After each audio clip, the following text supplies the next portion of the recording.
Fala galera, eu sou a Cristiane Serra e esse é o seu podcast Startup Life. E hoje está aqui comigo novamente o meu colega Lucas. Lucas, bem-vindo. Acho que não precisa nem dizer mais bem-vindo, né? Não precisa, né? O Lion basicamente já depôs ele, já era. Então, olha. Estamos juntos aí porque deve haver um prazer estar contigo de novo aí, Cris. E hoje a gente tem um episódio com um tema muito importante que está super em voga.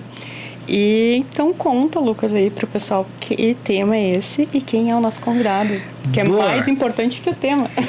Como sempre, né? A gente faz uma curadoria pesada aqui dos nossos convidados. Hoje a gente vai falar sobre a parte de economia criativa, economia circular e ESG.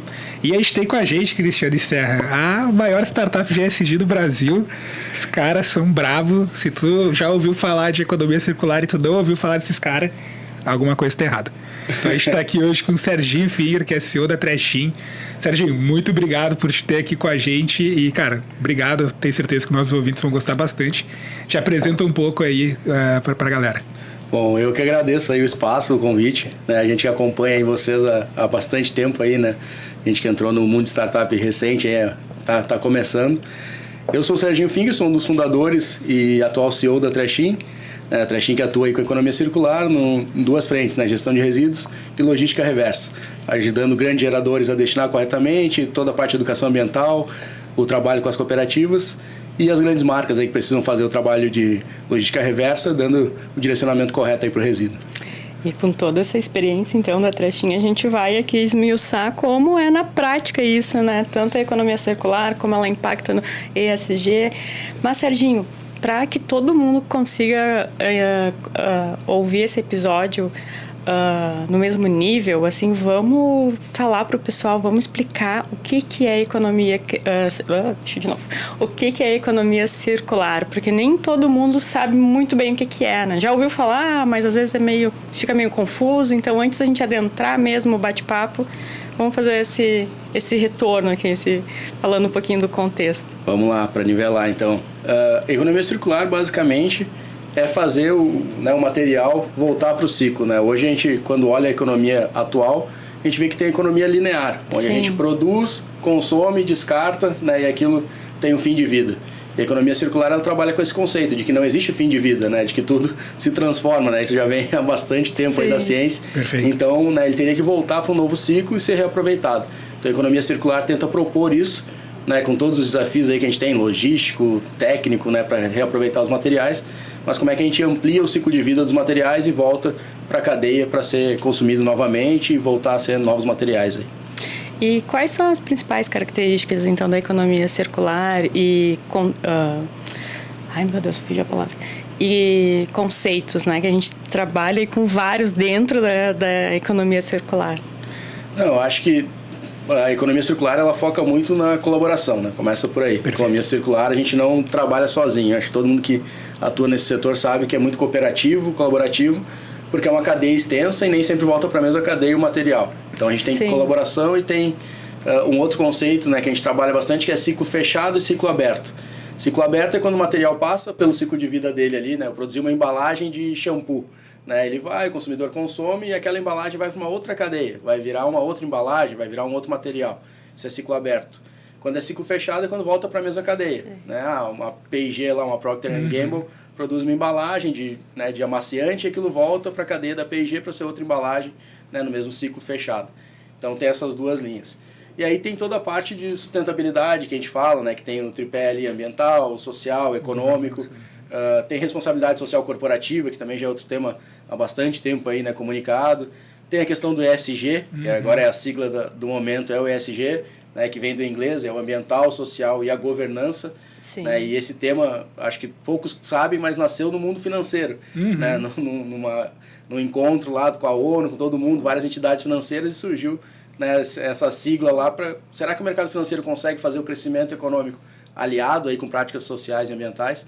Então, acho que essa sigla aí é do momento, né, mas é basicamente isso. Como é que a gente desenvolve a economia focando em transparência, né, a parte de governança, e sem esquecer do social e econômico evoluindo em conjunto. Boa. Eu queria entender um pouco de ti, Serginho. Hoje, quando a gente vai falar de economia circular, quando a gente vai tentar mostrar os benefícios disso, né, para uma empresa, o que pode, de fato, ela se reinventar dentro do processo que vocês, que a Trechinha aí vem desbravando, né? Vocês possivelmente são uma das primeiras aí startups que eu brinco. Onde tem problema tem startup, né? E é um problema global, é um problema grande, é um problema latente, é um problema de verdade que vocês de fato estão se propondo a auxiliar, a resolver. E como que é esse arco mais de learning, assim, de educação realmente do teu público, para que eles entendam que de fato isso é importante? Ou nos últimos anos isso foi melhorando? No início, quando vocês começaram, como é que foi essa dificuldade? É um desafio também, né? Esse desafio para, cara, até explicar para o cara o que é uma economia circular, o cara que já é do interior, que tem uma indústria, que é um público diferente de lidar, né? Hoje, como a Cris disse, a gente tem pautas aí falando de ESG, tem várias frentes já trazendo o holofote para isso. Mas mudou alguma coisa aí dos últimos anos para cá? Vocês vêm sentindo que vem tendo mais espaço, vem tendo mais mercado? Sim, né? Principalmente eu acho que tem uma questão aí que é a pauta legislativa, né? Boa. E sempre quando mexe, né, em pressão legal ou financeira, acaba movimentando mais rápido, né, o barco. Sim. Ali. Mas acho que tem uma preocupação sincera aí da sociedade como um todo, né? Acho que a questão da extração de recursos, né? A gente vê que a população está crescendo, que a gente precisa otimizar, né, a produção e entender que o recurso ele é finito e também ele pode ser melhor aproveitado, né? Tem valor na cadeia. Então, acho que esse movimento da sociedade como um todo e o acesso à informação, né, a cobrança em cima das empresas também por parte do consumidor, aumentou bastante e forçou esse mercado. Como a gente atua na Trechin, né? Ninguém era da área de resíduos quando a gente montou, né? Os sócios vieram de administração, sim, tecnologia, sim, marketing, e a gente também foi aprendendo ao longo do tempo. Mas o que a gente sentia como consumidor, como, né, empresário também? Cara, a gente sabe que a gente está errado em muitas ações, né? A gente está fazendo algumas coisas, a empresa sabe que ela está poluindo, que ela está aproveitando mal os seus recursos. Então não precisa eu chegar e botar o dedo na cara, está errado, não, ela já está ciente disso. Então o que a gente faz a gente até brinca, né? A gente pega na mão e vamos junto resolver, né? Vamos criar soluções em conjunto. Então a gente busca trazer do marketing, que é a nossa origem, a simplificação, a experiência do usuário, a usabilidade. Então, quando a gente chega e tem aquele monte de lixeira, né? Papel, metal, plástico, vidro, e tu não sabe onde botar um material, tu vai acabar descartando errado. Sim, e aquilo não vai ajudar, vai mais atrapalhar. Então a gente simplifica, a gente bota lixeira de reciclável e lixeira de rejeito. E trabalha muito bem. O que é reciclável? O que pode ser reciclado? E aí depois, no segundo passo da cadeia, a gente separa, né? A gente tem esse trabalho com as cooperativas, onde a gente faz essa conexão. Então a gente tenta simplificar o processo. E aí comunica muito mais fácil. E esse entendimento da cadeia é muito importante para que a educação funcione. Né? Porque quando o usuário tira lá, né, eu estou no meu condomínio, o meu vizinho vai lá e bota o lixo na calçada e acha que ali acabou o trabalho dele, né? Porque sim, sumiu o resíduo no outro dia, né? O lixo foi embora. Mas não é, a partir dali que começa uma outra cadeia absurda, né? Vai para uma cooperativa, vai depois para um reciclador, um transformador, uma cadeia gigante, tem custo logístico. Então a gente fazer o consumidor entender isso também, ele vai valorizar mais um produto reciclado, né? Ele vai valorizar mais o trabalho do catador, ele vai valorizar as empresas que estão se preocupando com isso e agrega valor. Então na Trechin a gente tem esse pilar, simplificação da comunicação, né, da experiência do usuário, a questão do valor agregado no produto final, então criar produtos, né, que tenham, tirar aquele estigma do lixo, isso aqui é reciclado, deve ser pior que o virgem. Né? E aí fica esse estigma, não, a gente trabalha com produto de qualidade. E contar essa história toda. Né? Aí vem o nosso trabalho de marketing, o storytelling, né? Vender isso mesmo com o marketing que tem que ser feito, mas muito pautado em ações reais. Né? Bacana. Eu gosto muito do conceito, até um conceito legal, que eu sempre gosto de falar dele, tem várias empresas que estão ressuscitando isso. Quando a gente abre, por exemplo, a lei de SA, a lei 6404, quando a gente fala de empresa de capital, está escrito, eu não vou lembrar o artigo, acho que é 155, 156, fala que a sociedade, a empresa, né, ela tem que se preocupar basicamente com os acionistas, com os seus colaboradores, e está escrito lá, e com a sua comunidade. Então está escrito na própria lei que a empresa ela tem que ter uma preocupação, obviamente com o impacto que ela está gerando na comunidade dela. E isso, num tempo para cá, cara, isso não era... O cara se preocupava com o dividendo ali do acionista e se preocupava com o colaborador dele. Né? Até pouco tempo... Até pouco tempo atrás. Eu não se preocupava nem com o cliente, né? Exatamente, só com os acionistas. Aí o Serginho é de marketing também, sabe muito bem que o primeiro formato de marketing é tem isso aqui para vender e tu tem que comprar e deu, azar é teu, tu não tem jeito de pensar se tu quer ou não. Perfeito. A gente criar o desejo no consumidor, tá aqui, não é nem uma necessidade, eu te crio o desejo para tu adquirir. Perfeito. O Serginho falou sobre, eu acho muito legal isso, porque a Trechinha tem vários grandes cases, como por exemplo o pessoal aí da Havaianas. Isso é muito legal, cara, porque o público que vem consumindo e vendo o impacto positivo que isso causa para o marketing, acho que não sei se vocês podem considerar a Trechinha quase como uma empresa também, óbvio, tem a parte de economia, mas isso é muito, vocês talvez sejam muito procurados pelo departamento muitas vezes de marketing, né? Que o cara quer fazer uma ação, da imagem da empresa. Não, isso pro rebrand ali, pra marca, é incrível, porque de fato tu tá causando um impacto positivo, e eu acho que esse que é o caminho.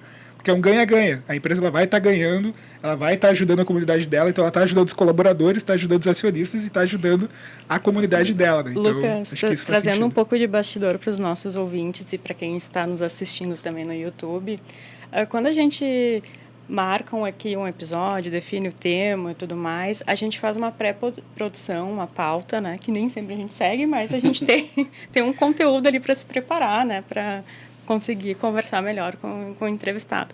Então, eu fiz uma pesquisa rápida em relação à economia circular e me chamou a atenção porque eu escrevi lá o que no Google, né? Economia circular. No chat GPT. No chat GPT. Não, foi no Google mesmo. E vieram vários sites ali, os primeiros resultados eram de empresas que não atuam nessa área, mas que era o posicionamento delas em relação à economia circular e ESG. Então, empresas, obviamente, apareceram primeiro as que eu consumo, né? Produtos que eu consumo, por exemplo, produtos para pele, sim, que eu já que de origem até origem vegana e tal. E então começou a aparecer ali essas páginas, sabe?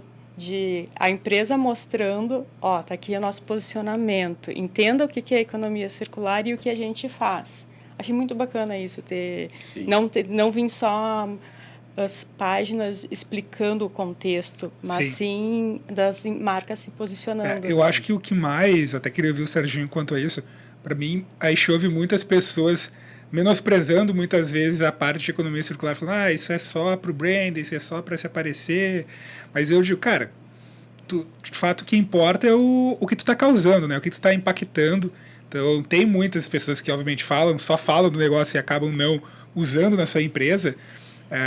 Mas eu queria entender do Serginho se economia circular, o impacto que a gente vê é só para a grande empresa ou o cara ali que tem uma empresa pequena, dentro do condomínio dele, ele pode já começar a fomentar isso, porque isso é muito um estigma na cabeça das pessoas. Eu poluo pouco, né? Eu Lucas, aqui, cara, eu tenho uma embalagem, Lucas, estou produzindo pouco resíduo. Então eu não preciso me preocupar com os meus resíduos. Botei ali na lixeira do lixo reciclável. Salvei o planeta. Salvei o planeta. Exatamente. Não, isso deixa que as grandes empresas, que é quem poluem, eu não preciso me preocupar. Queria ouvir um pouco do Serginho sobre isso. E se os nossos ouvintes, né, a maioria é empreendedor, por onde que eles podem começar, né? Que se eles, de fato, eles podem pensar na Trechinha ou numa solução para eles, a empresa deles, ou é algo realmente que o impacto está só nas empresas grandes? Não, com certeza, acho que todos os níveis de negócio e até de indivíduo dentro da sociedade pode sim colaborar e deve, né, para essa estrutura do ESG aí, do ESG. Perfeito. Porque, como a gente falou, é colaborativo. Todo mundo tem que fazer a sua parte e a gente até comunica, né? Talvez um negócio pequeno é muito mais fácil implementar ações de ESG do que uma grande empresa. Uma grande empresa, a gente está falando de multinacional, às vezes, como é que tu faz padronizado Europa, Brasil, Estados Unidos, com realidades diferentes, né? Na Europa talvez seja muito mais fácil implantar, né, uma questão de resíduo do que no Brasil, né? Mas o padrão tem que ser o mesmo para a empresa. Sim. Então, um negócio pequeno é muito mais fácil porque são ações mais pontuais e mais locais. O que a gente sempre orienta, né, é pensar onde está o impacto, né? Quando a gente fala, a Trechinha é um negócio de impacto, né? Quando a gente fala, impacto social, ambiental, qual é o meu impacto como empresa? É nos colaboradores onde eu contrato, né? Eu estou contratando pessoas da minha região, eu estou contratando pessoas de fora, o que eu estou dando, né, para o meu colaborador como qualidade de vida, né, qualidade interna dentro da empresa. Às vezes, cria um ambiente ali, né, bem chato de trabalhar, né, que o pessoal chega lá, uma pressão de meta, de não sei o quê, e não está adequado ali. Tem que ter meta, mas tem como trabalhar isso, né, é diferente. Então, tem vários níveis ali. E o ESG, quando a gente fala, ele é gestão de riscos. Né? Quando o mercado financeiro assume essa pauta, é para gerir risco do investimento. Perfeito. Então, a gente tem ali acesso a capital, a gente tem acesso à mão de obra. Né? Se tu tem um ambiente melhor de trabalhar, tu acessa a mão de obra mais qualificada por um preço talvez menor do que o teu concorrente. E o pessoal vai se sentir bem em trabalhar ali, vai ter um propósito trabalhar naquele lugar. Perfeito. Então é uma gestão de risco, é menos risco daqueles funcionários sair. Né? Risco ambiental, uma mineradora, quando ela faz um trabalho adequado com a comunidade, com toda a segurança, é uma gestão de risco ambiental, menos risco de dar problema, mais fácil acessar novos mercados. Né? Quem é que vai querer uma mineradora que causou um desastre ambiental na sua cidade? Né? A gente tem visto esses problemas aí no Brasil. E os últimos acontecimentos a gente vê mais do lado governança, né? Como teve aqui na Serra, polêmica com os vinhos, a gente vê o impacto que isso causa, impacto negativo que causa para a empresa. Né? Exato. Então a gente tem visto muito assim na cadeia de ESG a preocupação com os fornecedores, né, de qualificação dos fornecedores, de compliance dos fornecedores, justamente para evitar casos desses, porque não é talvez, né, a vinícola lá principal que vai sofrer a consequência, Sim. mas foi um fornecedor que não estava, né, adequado. A gente trabalha com grande marca, uma startup de 4 anos. E, vem auditoria lá de cima, né? Vem Alpargatas, vem P&G, né? Vem mineradora, vem todo mundo. Entender se a gente está, né, com CLT, com os benefícios adequados para os nossos funcionários, se a gente está, né, tratando todo mundo ok, os nossos fornecedores, como é que estão se relacionando. Então, isso tudo é uma gestão de cadeia. A gente fica até impressionado. Pô, mas o cara quer saber o meu motorista lá? Sim, porque depois vai respingar nele de alguma forma. É homologação de parceiro, né? Tu tem que garantir, isso que aconteceu ali que a Cris trouxe, tu tem que garantir que a cadeia que tu está utilizando está em consonância contigo, né? Exato. Quando a gente vai trabalhar com uma grande marca, é muito comum os caras te mandar um contrato de 1000 páginas e mais o código ali de conduta dele que tem mais 2000 páginas. Então, por quê, né? Justamente, tu vai contratar uma grande empresa de vestuário, tu tem que garantir que o cara ali não está utilizando trabalho escravo, que o material que ele está utilizando, de onde é que ele está vindo, qual que é a destinação que esse cara está dando. Justamente não apenas para te mostrar, né, no marketing que, cara, eu estou causando um impacto, mas de fato está causando, né? E tu não está... Isso, como tu disse, respinga muito, não só na imagem, mas também na retenção daqueles talentos, né? Hoje vem mudando muito o nosso público de consumo, o que é importante, os princípios, né, da relevância de consumo. Isso é mais importante para mim, então eu vou me relacionar com essa marca. O que antigamente não tinha uma preocupação. Né, hoje a gente vê exatamente as pessoas se relacionando de certa maneira com a marca, se identificando, bom, então eu vou comprar dessa marca porque eu acredito no que ela faz, no que ela defende. Mais caro, sabe? Exato. Às vezes, inclusive, impacta coisas que os proprietários da empresa fazem, falam, a gente aí falando de grandes empresas aí, né? Acaba respingando no negócio, Exato. Né? E aí, puxando para o pequeno negócio, né? É isso, pô, às vezes eu tenho, né, um negócio ali de uma confecção, que usa matéria-prima sustentável, que usa mão de obra local, né, de comunidades carentes, isso agrega valor no produto final. Com certeza. Eu vou dar um exemplo aqui. Eu estou naquela fase da vida que todo mundo que eu conheço está tendo filho, né? Que tem fases, né? Primeiro aos 15 anos, depois todo mundo se formando, né, na faculdade, depois todo mundo casando e agora chegou no momento dos filhos. Então, frequentemente eu tenho que comprar presentes para bebês. E eu achei uma pequena empresa aqui de Porto Alegre que a dona começou justamente, engravidou, saiu do trabalho que ela estava, precisava de renda, precisava cuidar da criança, ela começou então a fazer produtos para bebê. Então, comprei, gostei do produto e quando eu entrego eu já falo, olha só, é uma pequena produtora, não sei o quê. Aí a mãe que recebe isso, ela já se sensibiliza, já se conecta e já vai comprar daquela mulher também. Exatamente, tem muito hoje nessa pegada do consumo local, né, da economia local, as comunidades no entorno. Então, é bem como tu falou, né, Lucas?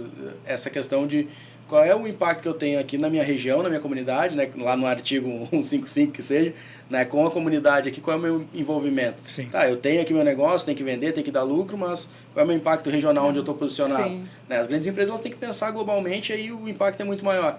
Mas regionalmente é muito possível fazer. A gente tem escritório de contabilidade que faz a gestão de resíduos e quer ter os dados, né? Eu sei que eu produzo muito papel, eu quero direcionar meu papel adequado e quero que a informação seja destruída aqui, porque tem uma questão também de dados sensíveis e tudo mais. Então, é uma preocupação ali com o público dele, com o cliente, com a comunidade. Tem confecções que querem fazer, eu quero fazer a coleta do resíduo e destinar o resíduo adequadamente. Mesmo que seja talvez o aterro, que eu ainda não tenho uma solução, né, melhor, mas eu estou destinando e não está indo parar em algum lugar inadequado no meio ambiente. Então, esses pequenos negócios, né, pega uma padaria, a minha mão de obra é local, eu tenho fornecedor aqui que, né, também produz local, compro de produtores locais, né, produtos orgânicos, enfim, tem uma pegada aí, né, numa cadeia toda que a gente consegue fazer. Então, sim, é possível, a gente trabalha até bastante com o Sebrae nessa linha, né, como trazer ESG para pequenos e médios negócios. Então, tem sim como fazer e eu acho que é muito mais simples, né, desde a gestão de energia, de água, né, que tu pode fazer internamente, o teu colaborador vai gostar, tu vai trazer redução de custos para o negócio. Né, o pessoal pensa em ESG sempre como investimento, nem investimento, pensa como gasto. Né? Aí o segundo passo é pensar como investimento. Não, vou investir porque lá na frente vai retornar. Sim. E o terceiro, e aí é o mais evoluído, é o cara que já sabe que aquilo pode trazer uma redução de custo. Né? Uma produção mais limpa, mais organizada, tu reduz custo. E Serginho, pensando em produto, toda essa pegada de economia circular, ESG, já começa desde quando o produto ele é prototipado, né? Por exemplo, vamos pensar um shampoo. Então, é desde lá do início. O impacto que produzir esse shampoo vai causar, a embalagem dele, até o que vai acontecer depois que a pessoa terminar de usar e botar fora. É isso? Explica um pouco melhor pra gente essa cadeia. Exatamente. Só antes do Serginho explicar, esses dias eu lembrei da trechinha, lembrei do Serginho.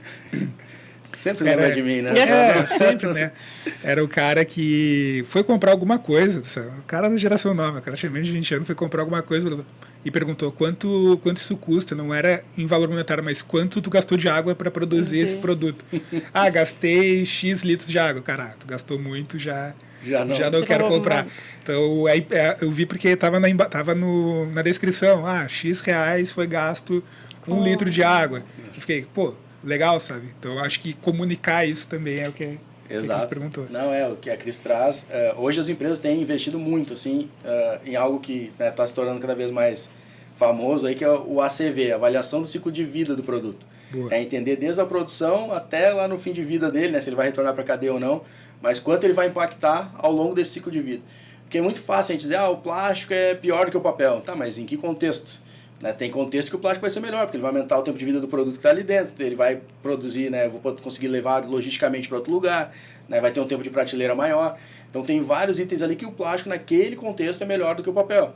O papel em outro contexto vai ser melhor que o plástico. O vidro, né, o vidro ele é a melhor embalagem, isso aqui é 100% retornável. Sim, mas hoje a cadeia de reciclagem no Brasil paga 5 centavos, 8 centavos o quilo do vidro, né, frente ao alumínio que paga 8, 9 reais.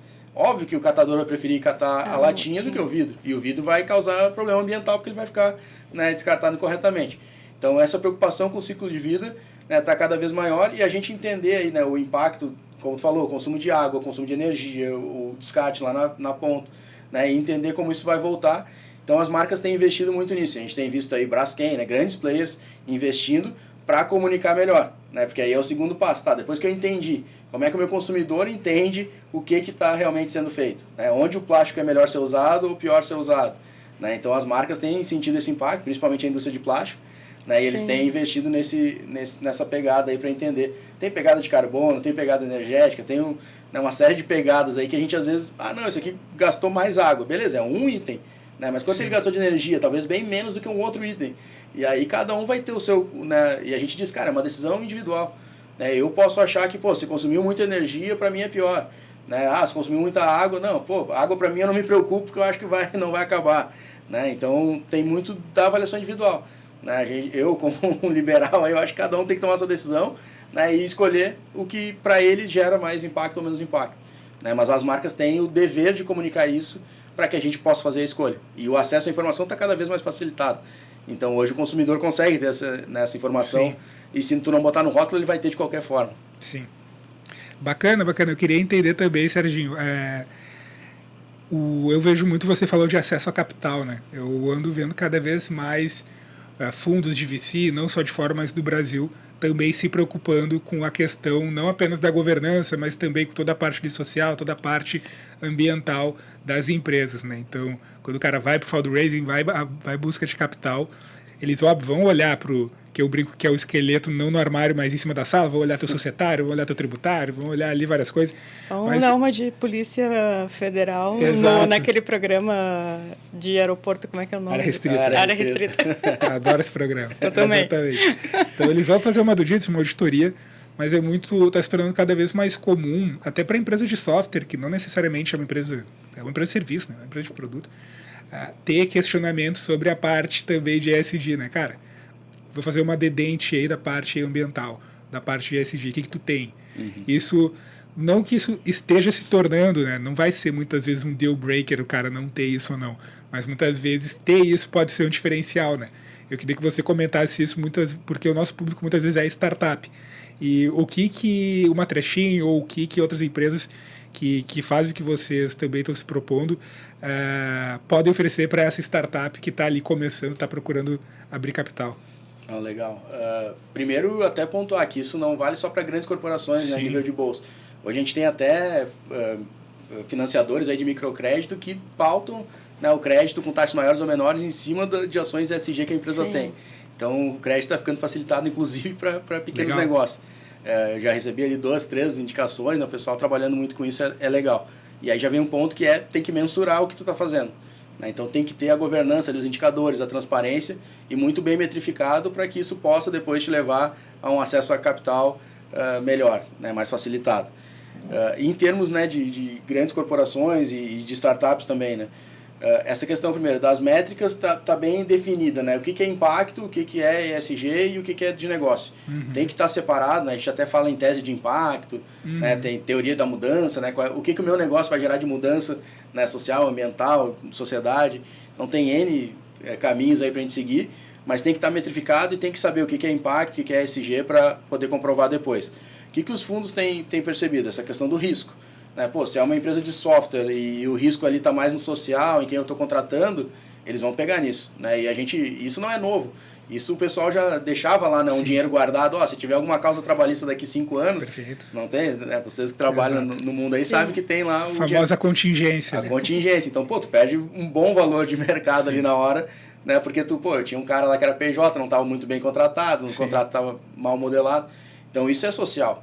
Né? E quando a gente fala de risco ambiental, uma Trechin, se eu não tenho as licenças, se eu trabalho com um público, né, que talvez não vai dar a destinação adequada, é um risco ambiental que pode trazer prejuízo futuro. Então, se o cara vai me emprestar um capital, aquilo faz parte da análise de risco dele. Perfeito. Né? Então, as startups têm essa questão. E a gente não pode esquecer da governança, do G, né, da transparência. A gente tem os casos das americanas aí, e outras empresas recentes, né, que o que faltou ali foi transparência, foi governança. Os caras sabiam o que estavam fazendo, talvez não deram transparência para os investidores, para o mercado, e aí acabou pegando.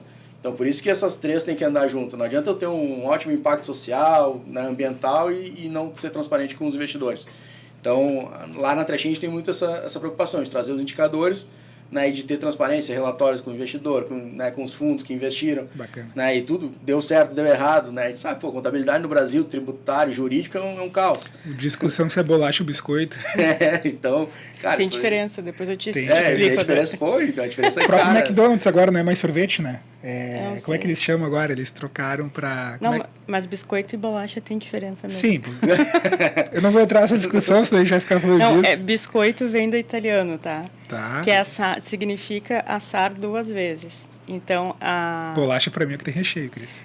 Eu tô falando, é real. Pode procurar depois. Que a bolacha, então, se tu assar 2 vezes, derrete o recheio, aí vira biscoito. A bolacha é assada uma vez só. Tá. A massa vai uma vez só no forno.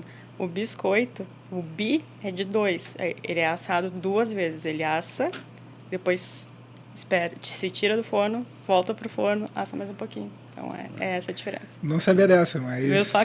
Cristiane cultura, também é cultura culinária. E pra quem tem a pegada energética, o biscoito é pior. Viu? Ácido dobro de energia. Isso, boa. Mas aí o sabor também não se compara, né? E isso, cara, isso é legal a gente falar, porque às vezes é isso, né? A qualidade do material, não sei o que. Isso impacta, né? Quando a gente fala, porque a embalagem, tu tinha perguntado, né, do design, eu acabei esquecendo de responder ali a questão do design do produto. Tem até uma palestra de um pessoal amigo nosso aqui que diz que todo lixo é um erro de design, né? Porque lá atrás não foi pensado em como desenvolver a embalagem, o produto.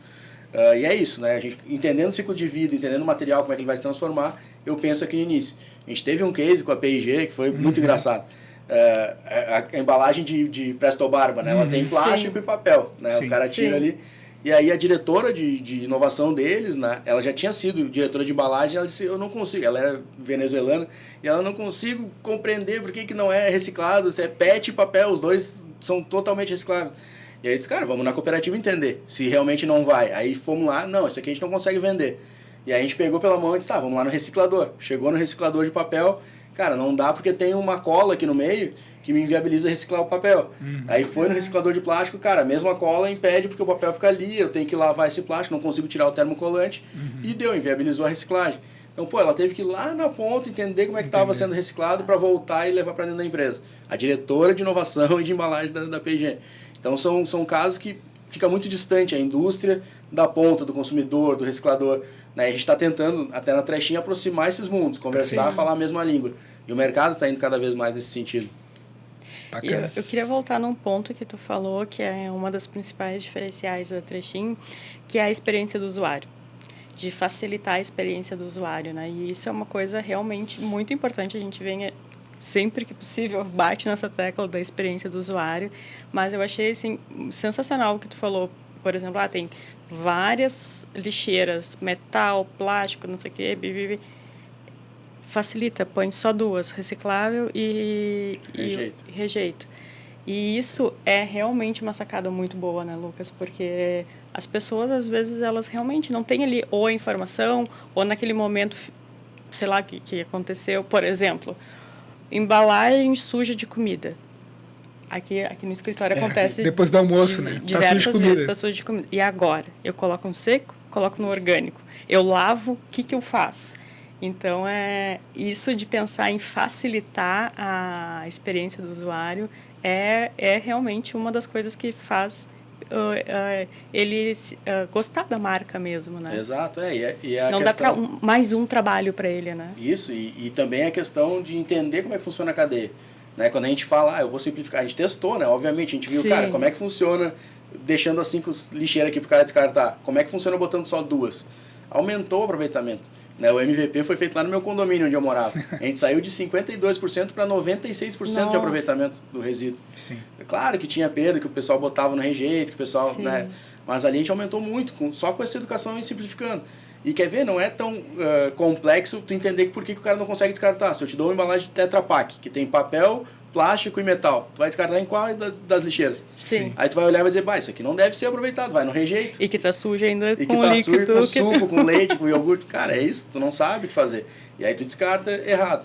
Então, e aí o entendimento da cadeia, tem que lavar, não tem que lavar. Cara, quando a gente leva alguém para visitar uma cooperativa, o cara entende por que às vezes tem que limpar ou só passar uma água de reuso, porque aquilo vai ficar armazenado lá 3 dias, uma semana, vai juntar bicho, vai dar cheiro. O cara chega naquele ambiente e ele percebe isso. Sim. Mas vai inviabilizar a reciclagem? Não. Um plástico, cara, isso aí vai passar por uma etapa de lavagem. Então eu consigo reciclar. Né? E a gente sempre diz também, quando a gente está dando as dicas, cara, na dúvida, dá uma segunda chance pro resíduo. Bota ele no reciclável. Porque ele vai chegar na cooperativa, alguém vai descartar ou não. Claro, se for alguma coisa orgânica, tem fluido, tem sangue, tem coisa... Pô, isso aí tá botando em risco alguém. Pensa, vou botar em risco alguém, vou estragar o resto do material que está aqui dentro. Se não vai, cara, bota ali e alguém vai tomar essa decisão. Porque quando cai no rejeito, hoje no Brasil ele vai direto pro aterro. E aí, cara, acabou a chance dele. Né? Ele vai ser aterrado e deu. Daqui anos a gente vai ter solução que vai revirar aterro que nem está começando agora. Né? Mas se não, né, o caminho certo, cara, vamos pro reciclar, vamos tentar. Então, na dúvida, dá uma segunda chance. Isso funciona para tudo. Só para embalagem, viu? Embalagem. Perfeito, Cris. Acho que agora, então, para a gente poder liberar o Serginho, né? Que a gente sabe que ele está com uma grande missão, e a Trechin, aqui em Porto Alegre. A gente está vivendo nesses dias aqui dessa semana, final de março, o South Summit. Até pedir para ele contar um pouquinho como está sendo essa experiência. E depois também nos contar quais são as tendências para esse setor para o restante do ano, para o ano que vem. O que a gente pode esperar? Vamos lá. Bom, primeiro do South Summit, eu como porto-alegrense, né, e gaúcho, e tenho um pouco de bairrismo, claro, para mim foi sensacional, né, viver o evento ano passado, tudo que a gente conseguiu mostrar esse ecossistema de inovação que a gente tem, as soluções que a gente tem para o Brasil e para o mundo. né? Foi fantástico, todo mundo falando do evento o ano todo, esse ano, né, a galera, todo mundo querendo vir de novo. E a gente conseguiu, né, primeiro, um aporte ano passado, né, da Irani Ventures, a gente começou a conversa lá, dentro do Cisne Branco, que é um ícone fantástico para a cidade, a gente começou as conversas lá e concluiu o investimento no final do ano. E esse ano a gente pode voltar como prestador de serviço do South Summit, fazendo toda a gestão de resíduos e ajudando nessa pegada ESG que o evento tem, né, que é bem forte. Então a gente vai dar toda a destinação adequada dos resíduos, vai dar toda a transparência do que está sendo feito com esse material, qual o impacto social que está causando, de novo, localmente, né, para as cooperativas aqui de Porto Alegre, e dar essa transparência para o mundo, mostrando que a gente sabe fazer um evento, né, que tem uma pegada ESG bacana. E aí, claro, nos conectar com investidores, com clientes, né, com tudo mais aí, e para futuros eventos também. E de tendências, Cris, eu acho que, né, o mercado, primeiro, entendeu que o resíduo pode ser usado como recurso, como matéria-prima. Né? A pandemia acentuou isso, acelerou. Né? A gente começou a ter problema logístico, começou a não conseguir importar matéria-prima da China, principalmente. Cara, teve que olhar para o mercado nacional, como é que eu uso matéria-prima daqui, né? E achar soluções para isso. Então, acho que né, usar o resíduo como recurso está cada vez mais, acho que no dia a dia das empresas. Segundo ponto é a tendência legislativa. Né? A gente tem visto acelerar no Brasil, vocês devem ter acompanhado aí movimentos, né, de crédito de reciclagem, de revisitar lá né, o Plano Nacional de Resíduos, tudo isso, né, se movimentou e os municípios e estados estão reformulando aí, legislação de logística reversa, grandes geradores, então tem uma tendência legislativa não só na pressão, mas também nos incentivos, né? Como é que a gente incentiva essa cadeia para que, né, tributariamente facilite, né, economicamente ela seja mais vantajosa do que eu extrair recursos da natureza, se é isso que a gente quer, então a gente tem que dar alguns incentivos. Terceiro ponto, eu acho que é o fortalecimento, né? No Brasil a gente tem essa pegada social, então as cooperativas, toda essa parte aí do engajamento das cooperativas, capacitação, investimento, então acho que vai acentuar até pelo poder público que está se formando, né, em função da presidência e tal, acho que tem essa pegada social também. Né? Então esse contexto, né, político aí, eu acho que vai facilitar esse fortalecimento. E o quarto é a questão das marcas querendo utilizar o material reciclado em suas embalagens e produtos. Né? Isso tem, claro, uma vertente vindo da Europa, que é muito mais forte, a legislação já está mais avançada, mas eu acho que o consumidor está cada vez mais pedindo isso, então essa tendência, né, e tudo que eu tenho participado, acabei de vir de um bate-papo lá com o pessoal da BASF, né, e todas as marcas que estavam lá, clientes deles, estavam falando disso. Né? A gente quer usar, a gente quer botar material, mas precisa ter uma estrutura que nos forneça esse material, com qualidade, com volume. Então hoje o Brasil não está estruturado, né, nessa base da cadeia para fornecer esse material. Né? E a gente, a partir de agora, tem que pensar cada vez mais nisso. E aí, pensando num país continental, né, no caso do Brasil, é como a gente estrutura esses ecossistemas locais. Né? Não adianta eu querer coletar lá no Nordeste e trazer para o Sul para transformar. Vai ficar inviável totalmente. Então a gente tem que ter ecossistemas locais para conseguir reaproveitar esse material aí localmente. E o consumidor cada vez mais informado, como a gente já falou aqui, né, e cobrando das marcas, e tem que fazer a sua parte. Né? Eu quero um produto com material reciclado. Cara, isso talvez custe mais caro agora, talvez no longo prazo reduza, mas a gente tem que investir. Né? Eu tenho que cobrar da marca a destinação correta, eu tenho que fazer o meu descarte correto. Né? Então a gente tem fazer a escolha correta também, né? Às vezes a marca também aprende no bolso. Exato, se diminui a demanda, cara, eu vou ter que melhorar o meu produto aqui. Né? O concorrente está levando por quê? Então entender isso. E aí a tendência também dos investidores, né? Que aí o Lucas trouxe, que é cada vez mais procurar negócio, né, com impacto socioambiental, com menos risco, né, por estar tratando aí o ESG, né, e aí investir nesse setor e acho que isso também vai alavancar muito, né, porque as marcas vão ter que se adequar, as grandes empresas também, e a tomada de crédito lá fora está muito mais facilitada também com taxa mais baixa, né, em função do ESG, então vai mexer aí o mercado financeiro, vai ter um futuro aí meio conturbado agora nos próximos anos. Aí. Mas promissor, né, esperamos assim. Então, com essas tendências e com essa esperança de um futuro desafiador, mas promissor, a gente vai encerrando o nosso episódio. Serginho, quero te agradecer muito por estar aqui participando conosco, ter disponibilizado um tempinho para vir aqui no nosso estúdio, conversar, explicar para o pessoal. E também deixo o espaço aberto agora para você deixar suas considerações finais, deixar os contatos da Trechinho, seu, como o pessoal faz para encontrar vocês. Não, eu que agradeço aí o convite, né? Conhecer o espaço aqui super bacana, que já fazia tempo que eu estava devendo a visita. Estava devendo. Agradecer aí na oportunidade de falar um pouco mais da Trechinho. E obrigado por ter lembrado, porque senão eu esqueço, o pessoal do marketing depois puxa minha orelha. Quem quiser, né, nos seguir lá é @trechinhooficial no Instagram, LinkedIn, o nosso site www.trechin.com.br. né? Lá a gente tem blog, tem revista ESG Trends, tem conteúdo, né? Tem como os nossos produtos e serviços lá. A gente está sempre à disposição aí para conversar e pensar em soluções aí para a economia circular. E para o pessoal, então, não puxar a orelha e para facilitar a vida dos nossos ouvintes também, a gente vai colocar aqui na legenda todos esses links. Isso. Facilita para todo mundo daí. Perfeito. Então e tá, Lucas, doutora Cristiane. muito obrigada por mais uma participação. Nos ouvimos em algum outro episódio. O próximo eu sei que você não participa. Não, vamos lá. Semana de South Summit, até entregar para os nossos ouvintes. A gente vai gravar o quê, Cris? Quantos episódios essa semana? Nós vamos gravar em torno de 6 a 8 episódios. Então, só um pouco de semana. trabalho. No fim da semana já está com um pouco sem voz, depois a gente compara. Mas o próximo eu também já deixo um spoiler, que é muito bom, é um Minha Jornada. Opa. E já vamos falar também de outro evento, né? Porque agora chega em março, engatilha um evento atrás de evento, né? E a falta de voz, o cara não sabe se é dos eventos pós-South Summit ou se é da gravação de podcast. Né? Exatamente. Mas vamos lá. Então tá, Cris, obrigado. Serginho, muito obrigado por topar, tá sempre convidado aí para voltar. E aos nossos ouvintes, muito obrigado por essa companhia em mais um episódio e até o próximo.